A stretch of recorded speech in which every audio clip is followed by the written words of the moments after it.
Selamat pagi anak-anak. Apa kabar kalian pada hari ini? Puji nama Tuhan untuk pagi hari ini kita boleh belajar walaupun tidak secara tatap muka. Tapi Bapak berharap semua kita dalam keadaan yang siap untuk belajar, khususnya untuk kelas 11 pada pagi hari ini. Tetap semangat ya, karena Tuhan Yesus selalu menyertai kehidupan kita. Jangan pernah bersungut-sungut, tetap bersukacita. Pasti apapun yang kita inginkan di pagi hari ini boleh berjalan dengan baik.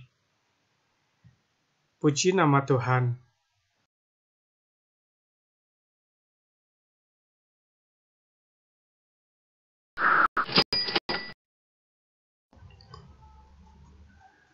Baiklah anak-anak, sebelum kita belajar pada pagi hari ini, alangkah baiknya kita berdoa bersama-sama.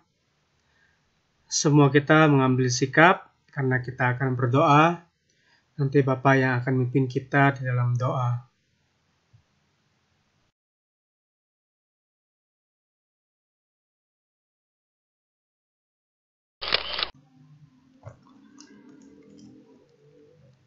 Mari kita berdoa. Tuhan Yesus, Allah keluarga, Engkau pedoman kehidupan setiap keluarga. Dalam diri dan firman-Mu kutemukan pedoman bahagia. Tolonglah kelas kami menemukan pedoman bahagia. Roh Kudus membantu kami melakukannya agar kami menjadi berkat bagi sesama, terutama keluarga. Puji syukur dan hormat untuk Allah pencipta semesta. Amin.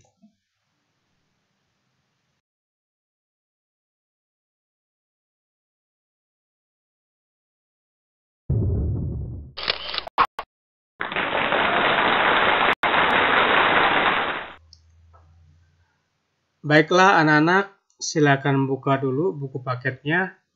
Halaman yang pertama, bab yang pertama. Karena pada pagi hari ini merupakan pertemuan awal kita di tahun ajaran yang baru, khususnya untuk kelas 11. Dengan judul kita pada pagi hari ini, Tuhan pedoman kehidupan keluargaku. Anak-anak, kita akan buka Alkitab kita di Kejadian pasal yang kedua, ayat yang ke-24. Silakan buka Alkitabnya. Baiklah, kalau sudah menemukannya, tolong perhatikan Alkitabnya. Demikianlah firman Tuhan. Sebab itu, seorang laki-laki akan meninggalkan ayahnya dan ibunya dan bersatu dengan istrinya, sehingga keduanya menjadi satu daging. Amin. Puji nama Tuhan. Kita akan lihat lagi di 1 Korintus pasal yang ke-11, ayat yang ketiga. Silakan buka Alkitabnya masing-masing. Baiklah, kalau sudah menemukannya, tolong diperhatikan ayat yang ketiga, 1 Korintus pasal yang ke-11, ayat yang ketiga. Demikianlah firman Tuhan. Tetapi aku mau supaya kamu mengetahui hal ini, yaitu kepala dari tiap-tiap laki-laki ialah Kristus. Kepala dari perempuan ialah laki-laki, dan kepala dari Kristus ialah Allah. Puji nama Tuhan.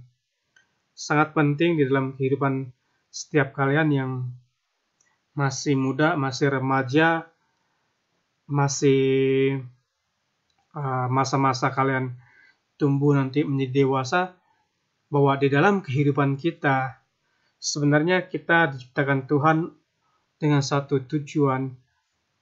Semua kita akan menikah atau membangun keluarga, kecuali bagi kalian yang punya visi, punya komitmen di dalam kehidupan kalian untuk tidak menikah. Itu berbeda kasusnya lagi. Itu pengecualian. Tetapi setidaknya setiap manusia yang ingin membangun sebuah rumah tangga, sebuah keluarga nantinya, penting firman Tuhan yang harus kita pahami di dalam kehidupan kita. Karena firman Tuhan merupakan landasan, merupakan fondasi, bahkan merupakan tuntunan dan arah di dalam setiap kehidupan kita, khususnya tentang keluarga. Sesuai dengan judul kita pada pagi hari ini, Tuhan pedoman kehidupan keluargaku. Jadi pembelajaran kita pada pagi hari ini merupakan tentang keluarga. Semua kalian pasti punya keluarga. Amin. Pasti punya keluarga.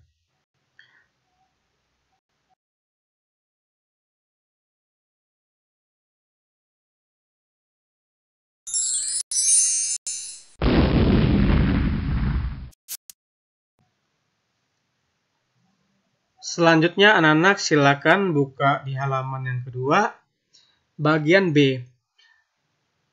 Tuhan pedoman kehidupan keluargaku. Pada pagi hari ini kita akan lihat pengertian keluarga. Kata keluarga bukan lagi istilah asing di telinga kita, bukan? Karena kita hidup dan berkembang dalam keluarga serta bersama-sama dengan keluarga. Jadi, apa rasa semua kita pasti punya keluarga, amin. Semua kita pasti punya paman, punya bibi, punya papa, punya mama. Semua kita intinya punya keluarga. Dan kita hidup, berkembang di dalam keluarga. Tidak ada kita yang lahir dari hutan. Tidak ada kita yang lahir, tiba-tiba lahir. Semua kita itu manusia pasti lahir dari pasangan ibu dan bapak atau papa dan mama. Jika kalian yang tidak merasakan kehadiran orang tua di dalam kehidupan kalian, tolong kalian koreksi diri kalian sendiri. Selanjutnya kita melihat, berikan pendapatmu atas pertanyaan berikut.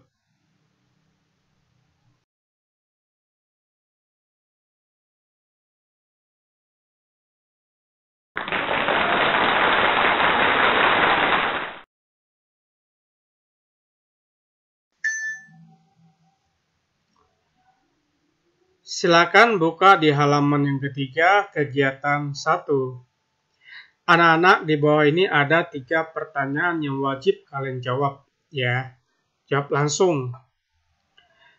Apa yang dimaksud dengan keluarga? Jadi menurut anak-anak, apa yang dimaksud dengan keluarga? Yang kedua, apakah keluarga mempunyai arti yang sama dengan rumah tangga? Dan yang ketiga, sebutkan fungsi atau peranan keluarga. Jadi ketiga pertanyaan ini harus kalian jawab. Diharapkan ya nilainya bagus-bagus semuanya. Semangat ya mengerjakannya.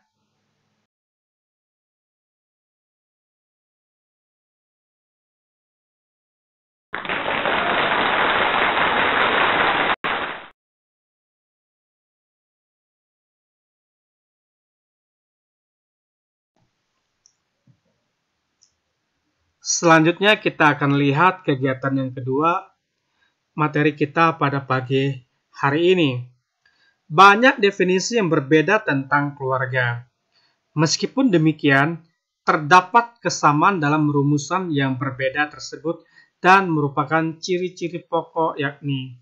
Jadi pada pagi hari ini kita akan belajar ciri-ciri bahwa itu adalah keluarga.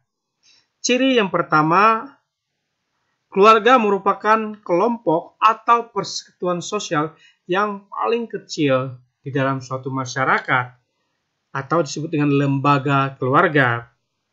Jadi keluarga juga merupakan kelompok atau komunitas atau persekutuan di dalam sosial. B atau yang kedua, ciri kedua, keluarga terbentuk apabila ada ikatan darah, perkawinan atau adopsi. Sangat jelas ya. Yang ciri-ciri yang ketiga atau C, keluarga merupakan suatu persekutuan yang berawal dari 2 orang yang berbeda jenis kelamin. Sangat jelas ya. Jadi keluarga akan terbentuk awalnya ketika ada laki-laki dan perempuan yang memutuskan untuk menikah. maka disebut dengan keluarga. Lahirlah nanti anak. Jadi di dalam keluarga itu jelas ya, ada laki-laki dan perempuan. Jangan sampai laki-laki sama laki-laki, perempuan sama perempuan jadilah keluarga. Itu yang salah. Baiklah, kita akan lihat di penjelasan kita yang selanjutnya.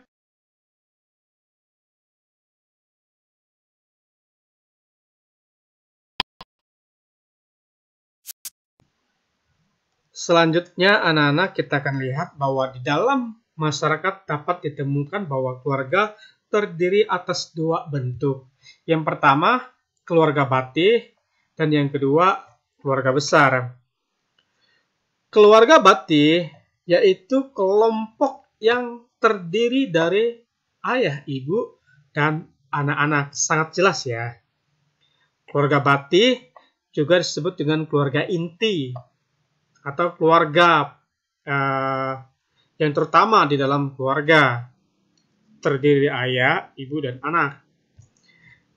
Yang kedua, keluarga besar, yaitu keluarga bati, namun ditambah kerabat lain yang memiliki hubungan erat, misalnya hubungan darah, dan senantiasa dipertahankan, misalnya kakek, nenek, paman, bibi, sepupu, keponakan, dan sebagainya. Sangat jelas ya, bahwa di dalam masyarakat, keluarga terdiri dari dua macam atau dua bentuk.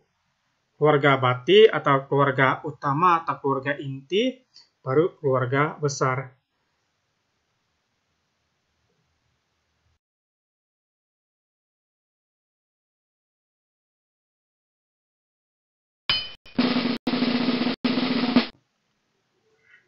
Selanjutnya anak-anak, kita akan lihat fungsi keluarga. Jadi pada pagi hari ini kita juga belajar fungsi kita di dalam keluarga. Jangan sampai kita tidak berfungsi ya di dalam keluarga kita masing-masing. Bapak harap kepada kalian semua, kalian harus berfungsi di dalam keluarga kalian. Tahukah kamu bahwa setiap anggota keluarga mempunyai tugas yang harus dilakukan? Bapak rasa kalian sudah paham ya, bahwa ada yang harus kita kerjakan di dalam sebuah keluarga. Itu merupakan fungsi keluarga di dalam kehidupan kita. Apa tugas kamu sebagai seorang anak? Terus, apa tugas orang tuamu? Kita sebagai anak juga punya tugas, orang tua juga punya tugas. Kalian yang masih sekolah, jelas sekali tugas kalian adalah belajar. Kedua, membantu orang tua kalian ketika ada di rumah. Jangan sampai kalian tugas kalian di sekolah bermain, di rumah pengen sekolah. Jangan dibolak-balik ya. Terus kalian juga harus paham bahwa orang tua juga punya tugas mereka. Khususnya pasti orang tua akan mencari nafkah ya. Kalau namanya orang tua tidak ada orang tua yang tidur-tidur di rumah, terus ngorok-ngorok di rumah, main-main di rumah, mereka pasti mencari uang. Karena apa? Itulah tugas mereka. Itu merupakan tugas orang tua yang baik kepada anak-anaknya. Setelah sebuah keluarga terbentuk, anggota keluarga memiliki tugas masing-masing. Wajib ini ya. Suatu pekerjaan yang harus dilakukan dalam kehidupan keluarga, inilah yang disebut sebagai fungsi. Jadi kalau kita di dalam keluarga tidak menjalankan fungsi dengan baik dan benar, maka kita tidak akan berfungsi di dalam keluarga, atau itu bukan fungsi daripada keluarga. Jadi keluarga dikatakan berfungsi, masing-masing punya peranan.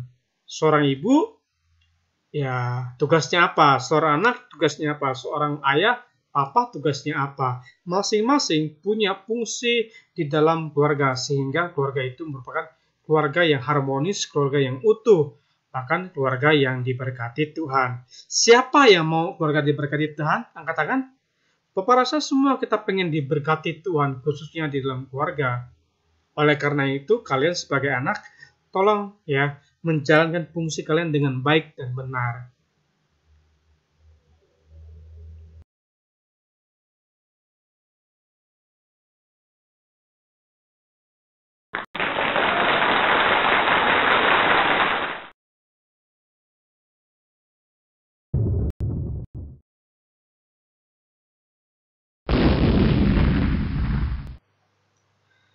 Baiklah anak-anak, selanjutnya kita akan lihat adapun fungsi keluarga menurut para sosiolog adalah sebagai berikut. A.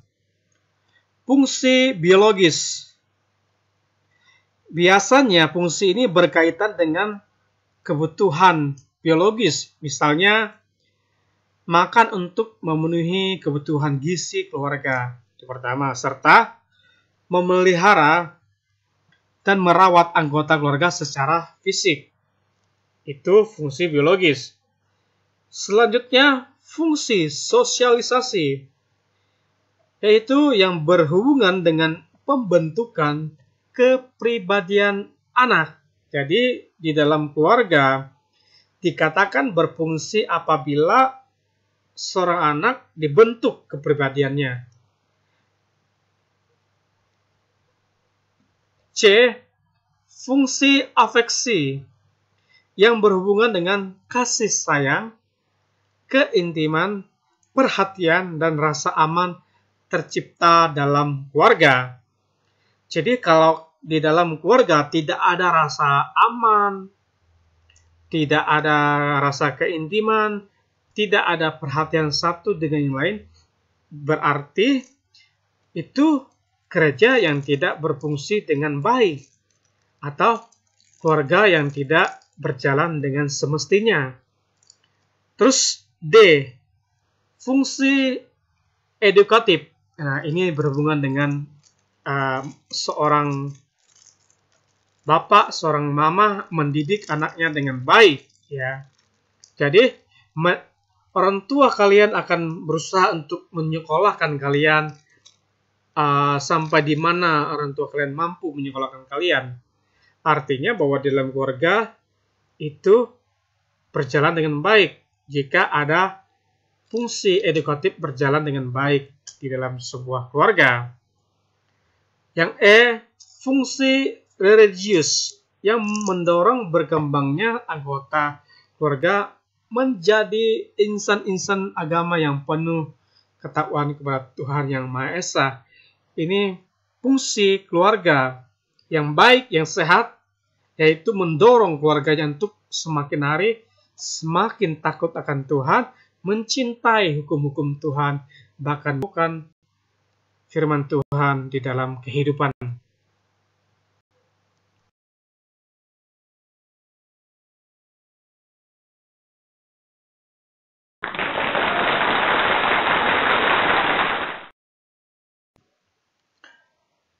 Selanjutnya anak-anak kita akan lihat bahwa keluarga berjalan dengan fungsinya masing-masing. Yang F, yaitu fungsi protektif yang memberikan tempat yang nyaman bagi anggota keluarga dan memberikan perlindungan secara fisik, ekonomis maupun secara psikologis. Terus fungsi yang G, fungsi rekreatif dengan tujuan untuk mencari hiburan, memberikan suasana yang segar dan gembira dalam lingkungan keluarga. Yang H, fungsi ekonomis yang berkaitan dengan orang tua yang mencari sumber-sumber penghasilan untuk memenuhi kebutuhan keluarga dan pengaturan penggunaan penghasilan keluarga untuk memenuhi kebutuhan keluarga. Jadi fungsi ekonomi secara umum adalah tanggung jawab orang tua.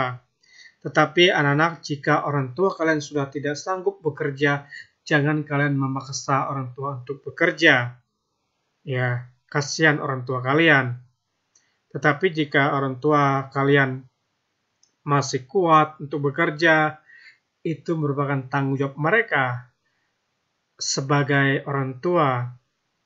Karena fungsi ekonomi merupakan fungsi yang sangat utama di dalam sebuah keluarga. Kenapa Bapak katakan utama? Karena ekonomi, kalau misalnya orang tua tidak memenuhi kebutuhan ekonomi dengan baik, biasanya di dalam sebuah rumah tangga atau sebuah keluarga tidak berjalan dengan harmonis. Banyak pertengkaran di sana. Jadi berdoalah banyak untuk orang tua kalian yang masih sehat, masih kuat untuk mencari nafkah, mencari uang untuk kebutuhan keluarga kalian.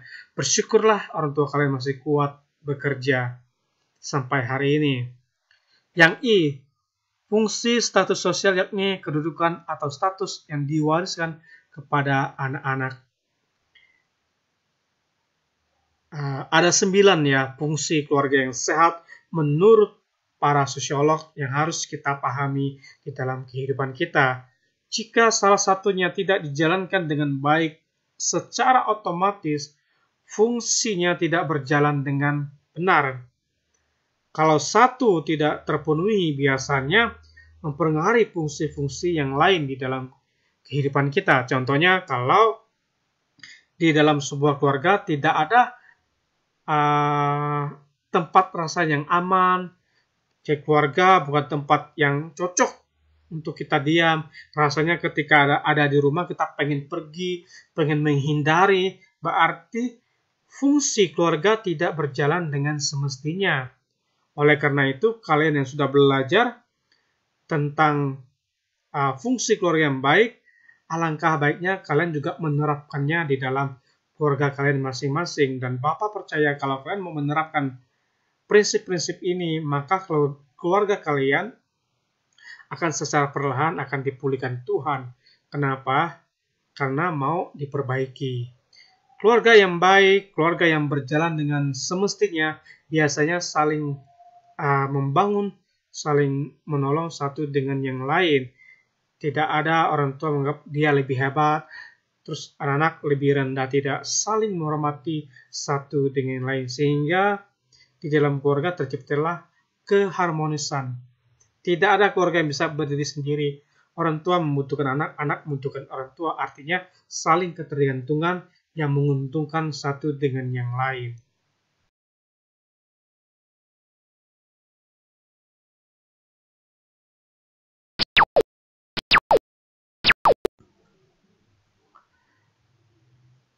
Selain fungsi keluarga yang sudah diuraikan di atas, menurut iman Kristen, keluarga yang dipaparkan dalam Alkitab adalah A. Sebagai teman sekerja Allah dalam mengelola alam semesta dan segala isinya. Kejadian pasal yang ke-1 ayat 28. Setiap manusia, termasuk keluarga, bertanggung jawab untuk menjaga kelestarian alam. Misalnya, dengan memanfaatkan hasil alam untuk memenuhi kebutuhan manusia dengan secukupnya. Terus menjaga kebersihan dan keindahan alam, ramah terhadap lingkungan, dan sebagainya. Ini merupakan tanggung jawab manusia yang diberikan langsung oleh Allah di dalam keluarga. B. Sebagai lembaga pendidik utama dan pertama. Ulangan pasal yang ke-6 ayat 4-9. Yang pertama berarti belum ada lembaga lain yang dapat mendahului peran keluarga dalam pendidikan. Yang utama berarti belum ada lembaga lain yang mengungguli perannya dalam pendidikan. Dengan kata lain, keluarga menjadi lingkungan dasar penerapan nilai-nilai kehidupan sesuai dengan ajaran Kristiani. Jadi yang kedua, bahwa keluarga menurut Alkitab merupakan lembaga utama di dalam mendidik khususnya anak-anak. Jadi peran keluarga menurut Alkitab sangat vital, sangat utama dalam mendidik anak-anak. Ini merupakan yang penting yang harus kita pahami di dalam kehidupan kita sebagai sebuah keluarga.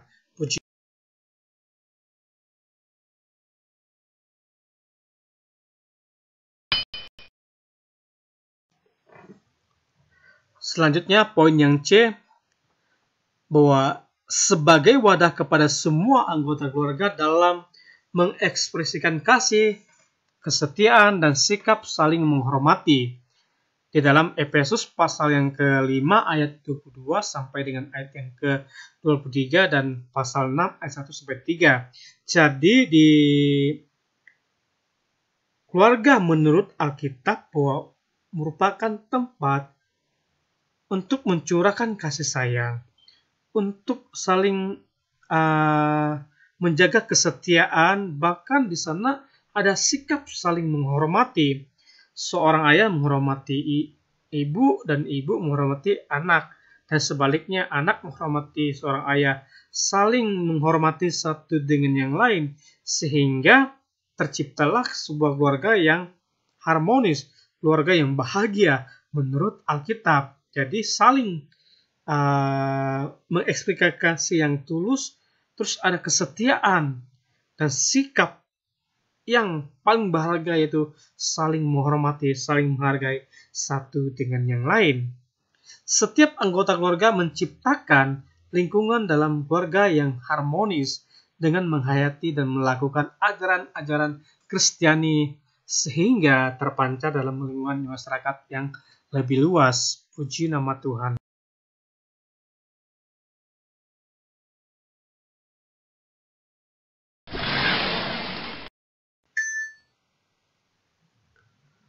Selanjutnya anak-anak, kita akan belajar bagaimana peran Allah di dalam sebuah keluarga. Untuk mendalami Alkitab kita pada pagi hari bahwa Tuhan adalah oknum pembentuk sebuah keluarga. Jadi yang membentuk keluarga, lembaga keluarga, bukan oleh masyarakat, bukan oleh pemerintah, tapi dibentuk oleh Allah itu sendiri. Tuhan Allah menciptakan manusia sepasang, yakni ingat, laki-laki dan perempuan, bukan laki-laki dengan laki-laki, tapi laki-laki dan perempuan.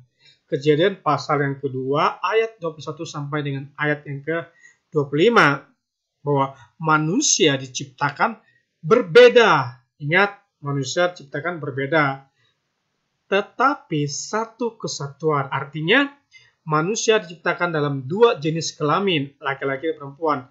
Dalam perbedaan itu, ingat bahwa manusia menjadi satu persekutuan yang luar biasa karena saling membutuhkan, saling mendukung, saling melengkapi, bukan saling menjatuhkan, saling gontok-gontokan, saling mencaki atau cakar-mencakar.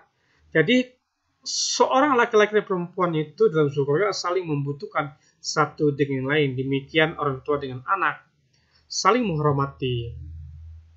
Tuhan memberikan daya tarik yang luar biasa dalam diri sebagai laki-laki dan perempuan sehingga mempunyai rasa suka yang membuat mereka bertemu dan mengikat diri. Itulah cikal bakal manusia membangun keluarga. Jadi di dalam diri manusia ditaruh sama Tuhan rasa suka, rasa cinta, perasaan yang mengagumi, perasaan yang mencintai orang lain, karena memang itu pemberian Tuhan kalau digunakan dengan tepat ya. Jadi anak-anak, kita belajar bagaimana, Bapak tahu kalian di usia-usia kalian masih remaja, rasa tarik, rasa suka sama lawan jenis saat ada. Itu hal yang normal, itu pemberian Allah. Allah yang berikan itu dalam kehidupan kita yang harus kita syukuri dan harus kita gunakan dengan waktu yang tepat, di saat yang tepat. Jangan menggunakan kalau belum waktu yang tepat, bahkan saat yang tidak tepat, sangat berbahaya buat kalian. Ingat bahwa rasa ketertarikan, rasa kita mencintai orang lain itu pemberian Allah yang Allah taruh dalam kehidupan kalian. Tetapi gunakanlah dengan baik dan benar ya. Kita tahu bahwa terdapat 3 landasan dalam membangun keluarga Kristen atau pernikahan Kristen menurut firman Tuhan yang terdapat dalam Kejadian pasal yang ke-2 ayat yang ke-24. Nanti kita akan lihat pembahasan di bawah ini.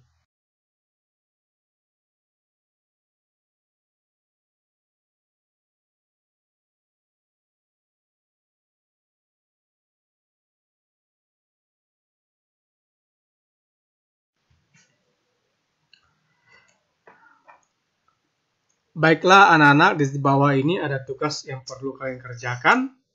Diskusikan dengan teman di samping kamu dan berikan pendapat kalian mengenai 3 dasar keluarga Kristen berdasarkan teks Alkitab tersebut, yaitu Kejadian pasal yang kedua ayat yang ke-24.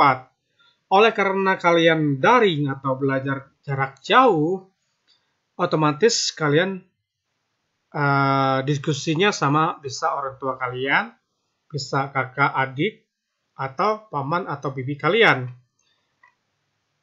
Diskusi yang pertama yaitu makna atau pengertian meninggalkan ayah dan ibunya. Itu yang pertama. Yang kedua, bersatu dengan suami atau istrinya.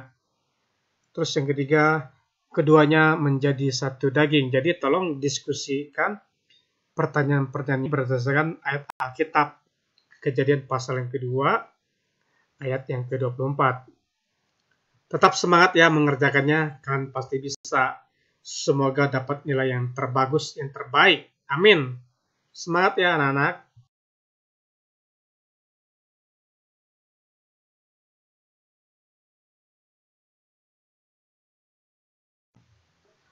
Selanjutnya anak-anak kita lihat materi kita pada pagi hari ini.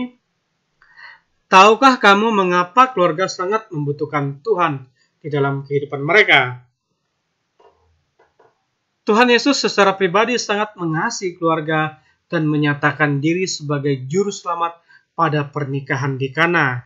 Anak bisa lihat dalam Yohanes pasal yang kedua ayat 1 sampai ayat 11 bagaimana Tuhan mengubah air menjadi anggur. Ketika pesta berlangsung, anggurnya sudah habis, tapi bagaimana Tuhan membuat mujizat di sana. Itu merupakan mujizat pertama Tuhan ketika Tuhan mulai melakukan pelayanannya, yaitu mujizat di perkawinan di Kana. Artinya Tuhan sangat memperhatikan keluarga. Tuhan Yesus juga akan menolong keluarga Kristen pada masa kini, termasuk keluarga kamu di dalam segala kesukaran, masalah, kekurangan, dan dosa. Hal ini merupakan rahasia ajaib bagi keluarga Kristen, yaitu bahwa kehidupan keluarga Kristen akan selalu tertolong oleh suatu kesetiaan yang luar biasa dan oleh suatu anugerah yang tidak dapat kita pahami. Jadi Tuhan berjanji bahwa Tuhan akan selalu menolong kehidupan kita di dalam kekurangan, dalam masalah, bahkan krisis ekonomi kita pada hari ini. Anak-anak tetap yakin percaya Tuhan akan menolong kehidupan kita. Rasul Paulus menyebutkan bahwa keluarga Kristen harus hidup dengan menjadikan Kristus sebagai kepala keluarga. Sangat jelas ya, bahwa kepala keluarga adalah Kristus. 1 Korintus pasal yang ketiga. Apa artinya? Menjadikan Kristus sebagai kepala keluarga artinya menjadikan Kristus sebagai pedoman kehidupan dan menjadikan seluruh ajaran Tuhan Yesus sebagai acuan dan teladan hidup berkeluarga. Jadi bahwa Kristus adalah keluarga di dalam kehidupan kita sebagai keluarga Kristen yang bahagia atau keluarga Kristen yang hidup sesuai dengan kehendak Tuhan, bahwa kita hidup sesuai dengan apa yang Yesus ajarkan, apa yang Yesus katakan dalam firman Tuhan. Kita diharapkan sebagai keluarga Kristen mampu mengikuti bahkan meneladani teladan Kristus. Puji nama Tuhan.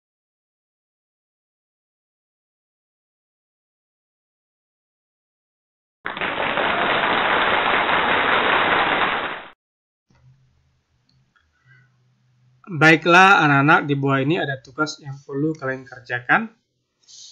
Berikan contoh ajaran Tuhan Yesus sebagai acuan dan teladan hidup dalam keluargamu. Jadi kalian diminta untuk berikan contoh ya.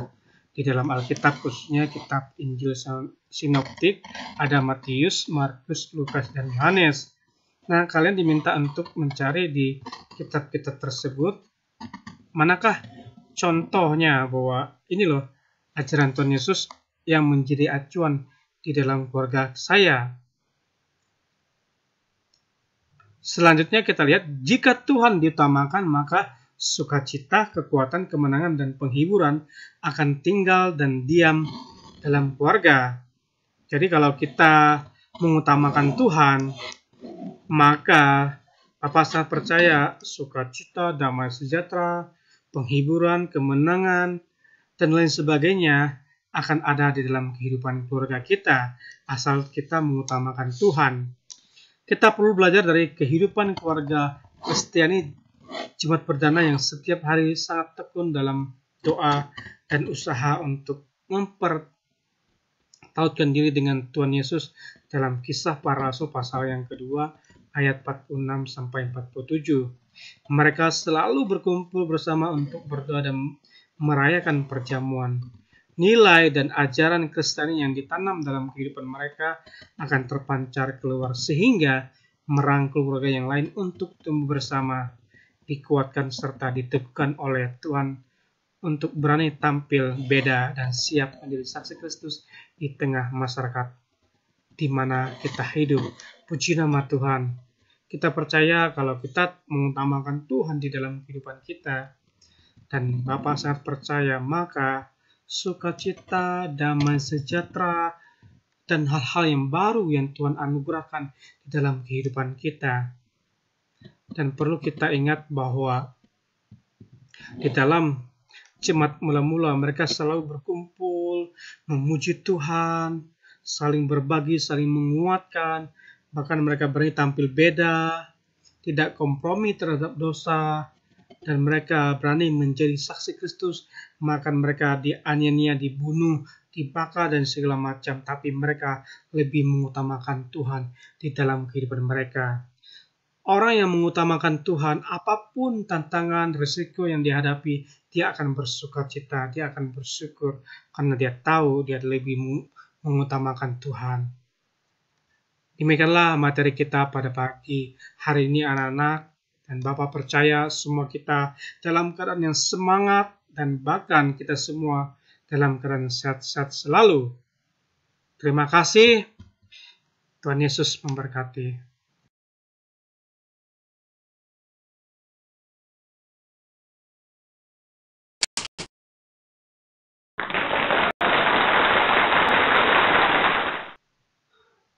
Baiklah anak-anak, sebelum kita mengakhiri perjumpaan kita pada pagi hari ini, kita akan berdoa.